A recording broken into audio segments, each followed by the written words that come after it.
Good morning friends, एक बार फिर से आप सभी का हार्दिक स्वागत है। उत्तर प्रदेश शिक्षक पात्रता परीक्षा 2022 पर्यावरण अध्ययन की टॉप मोस्ट 15 क्वेश्चन यहाँ पे होंगे और उम्मीद है कि आपके लिए सभी प्रश्न आपके लिए इम्पॉर्टेंट होंगे और आपके लिए हमेशा लाभकारी ही रहेंगे। चलिए आइए शुभारंभ करते हैं इस क्लास का, इस वीडियो का। देखिए, प्रश्न संख्या 1 की अगर बात कीजिए तो यहाँ पे दिया गया है कि विश्व पर्यावरण दिवस किस तिथि को मनाया जाता है। बहुत ही प्रचलित क्वेश्चन है और मुझे नहीं लगता है कि इस प्रश्न का कोई उत्तर नहीं दे पाएगा। प्रश्न संख्या 1, विश्व पर्यावरण दिवस कब मनाया जाता है। 1 जून दिया है, 1 जुलाई दिया है, 5 जुलाई दिया है और एक आपका 5 जून दिया है। तो किस तिथि को विश्व पर्यावरण दिवस मनाया जाता है, आप सभी को इसका उत्तर मालूम होगा। तो सही उत्तर जो आपका हो जाएगा ऑप्शन डी, 5 जून, है ना। 5 जून सन 1972, 5 जून 1972 को जो है प्रथम वैश्विक प्रयास किया गया था पर्यावरण को शैक्षिक उसको बनाए रखने के लिए, स्वस्थ बनाए रखने के लिए, पर्यावरण को साफ करने के लिए एक प्रथम वैश्विक प्रयास 1972 में स्वीडन की राजधानी स्टॉकहोम में यह आयोजन किया गया था। और इसी वर्ष ये निर्धारित किया गया कि प्रत्येक वर्ष जो है 5 जून को आपका मनाया जाएगा विश्व पर्यावरण दिवस। और पहला पर्यावरण दिवस आपका 1973 ईस्वी में, यानी 72 में आपका जो है आयोजन आपका हुआ था और पहला पर्यावरण दिवस आपका जो है 1973 ईस्वी में मनाया गया था। तो प्रश्न का सही उत्तर जो आपका हो जाएगा विश्व पर्यावरण दिवस कब मनाया जाता है, आपका उत्तर होगा 5 जून। नेक्स्ट अगला दिया गया है प्रश्न संख्या 2 की अगर बात करिएगा तो यहाँ पे दिया गया है कि 1992 में पृथ्वी सम्मेलन का आयोजन किस स्थान पर किया गया था। मास्को दिया है, जोहान्सबर्ग दिया है, दिल्ली दिया है और रियो डी जेनेरियो दिया है। किस वर्ष 1992 में पृथ्वी सम्मेलन का आयोजन कहाँ पर हुआ था, ये आपसे पूछा गया है। तो दोस्तों मैं आपको बता दूं कि जो पहला पृथ्वी सम्मेलन का जो आयोजन हुआ था 1992 में हुआ था और कहाँ पे हुआ था, तो ब्राज़ील के शहर रियो डी जेनेरियो। दक्षिण अमेरिका का एक देश है ब्राज़ील और ब्राज़ील का शहर है रियो डी जेनेरियो। 1992 में पहले पृथ्वी सम्मेलन का आयोजन किया गया था और इस सम्मेलन को एजेंडा 21, है ना, एजेंडा 21 के नाम से भी जाना जाता है। ठीक है, तो प्रथम पृथ्वी सम्मेलन 1992 में आपका रियो डी जेनेरियो में हुआ था। इसके 10 वर्ष के पश्चात यानी सन 2002 में दक्षिण अमेरिका के शहर जोहान्सबर्ग में जो है आपका दूसरी बार पृथ्वी सम्मेलन का आयोजन किया गया था। तो ये चीज़ आप ध्यान रखिएगा, यहाँ पे 1992 की बात हो रही हो तो 1992 में आपका कहाँ पे हुआ था, तो ऑप्शन आपका जो सही हो जाएगा रियो डी जेनेरियो में। चलिए नेक्स्ट अगला प्रश्न अगर देखा जाए तो यहाँ पे दिया गया है कि स्टॉकहोम में विश्व पर्यावरण सम्मेलन का आयोजन कब किया गया था।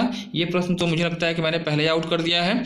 जून 1970 दिया है, 1971 दिया है, जून 1972 दिया है और 1973 दिया है। स्टॉकहोम में विश्व पर्यावरण सम्मेलन या जैव का सम्मेलन का आयोजन कब किया गया था, तो इसका जो सही उत्तर आपका हो जाना चाहिए ऑप्शन सी, जून 1972 में। पहले ही मैंने बताया था कि 5 जून 1972 को स्टॉकहोम सम्मेलन हुआ था, जो कि प्रथम पर्यावरण को बनाए रखे, पर्यावरण को अच्छा स्वच्छ बनाए रखने के लिए प्रथम वैश्विक प्रयास था, है ना। नेक्स्ट अगला दिया गया है कि किस वर्ष संयुक्त राष्ट्र का पर्यावरण प्रोग्राम शुरू किया गया था, कार्यक्रम शुरू किया गया था।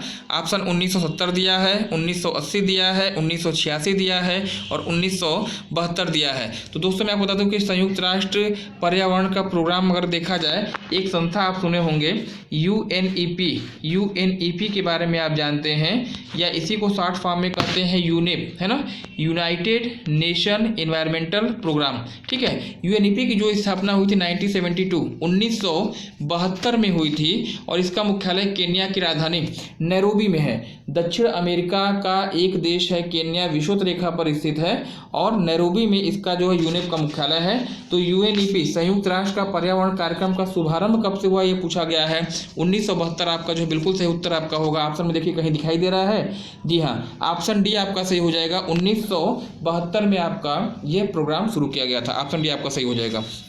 नेक्स्ट अगला दिया गया है कि चिपको आंदोलन किस वर्ष चलाया गया था। 1973 दिया है, 1971 दिया है, 1972 दिया है और 1974 दिया गया है। ठीक है, तो चिपको आंदोलन को जो संबंध आपका है भारत के उत्तराखंड राज्य से है और उत्तराखंड राज्य से है और एक व्यक्ति का नाम याद रखिएगा, सुंदरलाल बहुगुणा, है ना। सुंदरलाल बहुगुणा के नेतृत्व में यह आंदोलन चलाया गया था। किससे संबंधित था, तो हरे पेड़ पौधों को काटने से बचाए रखने के लिए जो आंदोलन शुरू किया गया था। इसके कार्यकर्ता जब पेड़ों को काटा जाता था तो चिपको आंदोलन कार्यकर्ता जो है पेड़ों को पकड़ के चिपक जाते थे, ठीक है। और यही कारण है कि इसको जो है आप चिपको आंदोलन के नाम से जानते हैं। प्रणेता पूछा जाए, ठीक है, किसके आंदोलन में इसको धार मिली थी, तो सुंदरलाल बहुगुणा बता दीजिएगा। आंदोलन किससे संबंधित है, उत्तराखंड राज्य से। किस वर्ष चलाया गया था, तो ऑप्शन ए आपका सही होगा बिल्कुल यहाँ पे 1973 आपका सही हो जाएगा, है ना। इसके अलावा 1972 में मैंने आपको पहले ही बता दिया है कि 1972 में आपका क्या हुआ था, प्रथम वैश्विक प्रयास था स्टॉकहोम सम्मेलन 1972 में आयोजन किया गया था 5 जून को। और 1974 जो आपका वर्ष है जिसमें कि जल प्रदूषण नियंत्रण अधिनियम की जो है स्थापना की गई थी, है ना। और साथ ही साथ केंद्रीय प्रदूषण नियंत्रण बोर्ड की स्थापना भी जो है 1974 में की गई थी। तो उम्मीद है यह सभी चीज़ें आपके लिए इंपॉर्टेंट होंगी, इसको आप कहीं पे नोट कर लीजिएगा, एग्जाम में पूछा आता है ना। फिर प्रश्न संख्या 6 की बात करिएगा, निम्नलिखित में से कौन पर्यावरण प्रबंध में बाधक है, कौन सी चीज पर्यावरण के मैनेजमेंट में बाधक होती है। बढ़ती जनसंख्या दिया है, नगरीकरण दिया है, औद्योगिकरण दिया है और साथ ही साथ उपयुक्त सभी दिया है। तो तीनों ही चीजें जो इन्वायरमेंट का मैनेजमेंट करने में बाधक हो सकती हैं। ऑप्शन डी आपका सही हो जाएगा, उपयुक्त सभी। चलिए नेक्स्ट अगला दिया गया है कि वन उन्मूलन से वायुमंडल पे पड़ने वाला प्रभाव है। वनों के कटने से क्या प्रभाव पड़ेगा, ग्रीन हाउस गैसों में वृद्धि होगी, बिल्कुल होगी। भूमि अपरदन आपका होगा, बिल्कुल होगा। मरुस्थलीकरण भी होगा, यह भी आपका है। हिमस्खलन कैसे होगा, मुझे समझ में नहीं आता है। फिलहाल यहाँ पे जो सही उत्तर आपका हो जाना चाहिए, वन उन्मूलन से हिमस्खलन पे कोई प्रभाव नहीं पड़ेगा, है ना। आप पहले ये मुझे डिफेक्टिव लग रहा है। वन उन्मूलन से वायुमंडल पे पड़ने वाला प्रभाव है, कौन कौन सा प्रभाव है, वनों के कटने से कौन सा प्रभाव पड़ता है। तो 3 तो प्रभाव मुझे समझ में आ रहे हैं।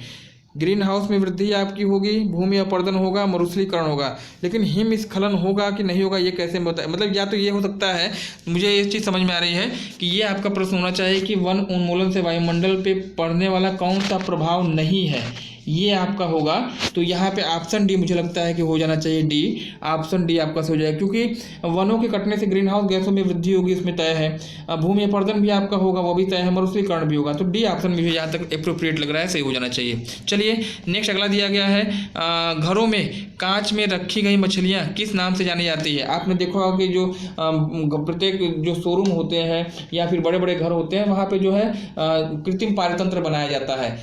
शीशे का कांच घर बनाया तो उसमें पानी होता है, मछलियाँ रखी गई थी, उसे किस नाम से जाना जाता है, ये पूछा गया है। हार्वेरियम दिया गया है, एक्वेरियम दिया गया है, हाइड्रोपोनिक्स दिया गया है और वीडियो कान दिया गया है। तो जो उत्तर आपका यहाँ पे हो जाएगा सही उत्तर, इसे एक्वेरियम के नाम से जाना जाता है ना। मछलियों का पारितंत्र, कृत्रिम पारितंत्र जो होता है, एक्वेरियम के नाम से जाना जाता है। चलिए नेक्स्ट प्रश्न संख्या 9 की बात करिएगा। दिया गया है कि निम्नलिखित में से किसे चमत्कारी यौगिक की संज्ञा दी जाती है। चमत्कारी यौगिक किसे कहा जाता है। CO2 दिया है, CFC दिया है, H2 दिया है और O2 दिया है। तो चमत्कारी यौगिक किसे कहा जाता है, उत्तर आपका हो जाएगा CFC।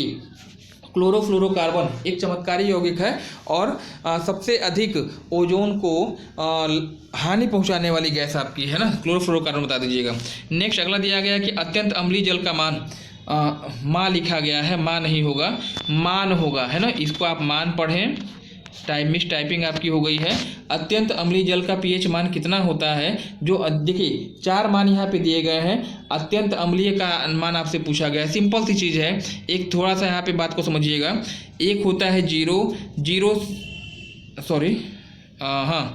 एक होता है 7 से अगर कम रहे मान, 7 से कम रहता है, 1 रहता है, 2 रहता है, 3 रहता है, 4 रहता है, 5 रहता है, 6 रहता है, तो वो जल का मान क्या होगा, अम्ल होगा, अम्लीय मान होगा।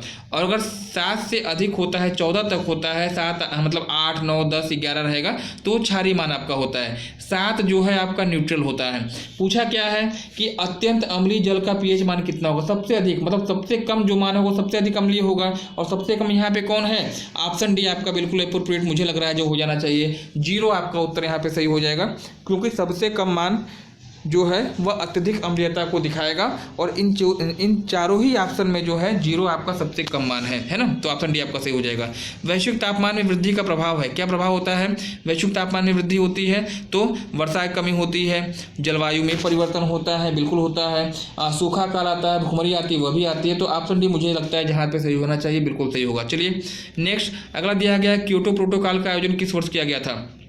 क्योटो प्रोटोकॉल संबंधित है ग्लोबल वार्मिंग से, जलवायु परिवर्तन संबंधित है। और इसका आयोजन जो हुआ था 1997 में जापान में एक शहर पड़ता है, जापान का शहर है क्योटो।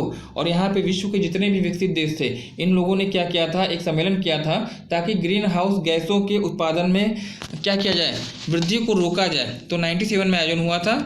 ऑप्शन आपका सही हो जाएगा, ऑप्शन डी।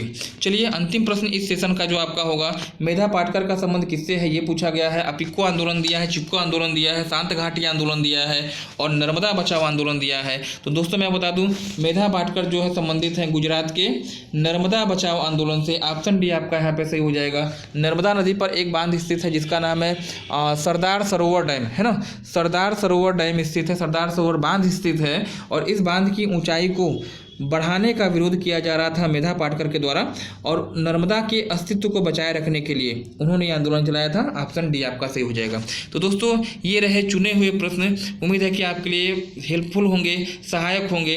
आज के लिए फिलहाल इतना ही। ऐसे ही ज्ञानप्रद लाभदायक वीडियो के साथ मैं आपके सामने उपस्थित रहूँगा। धन्यवाद। Have a nice day. शुभ रात्रि।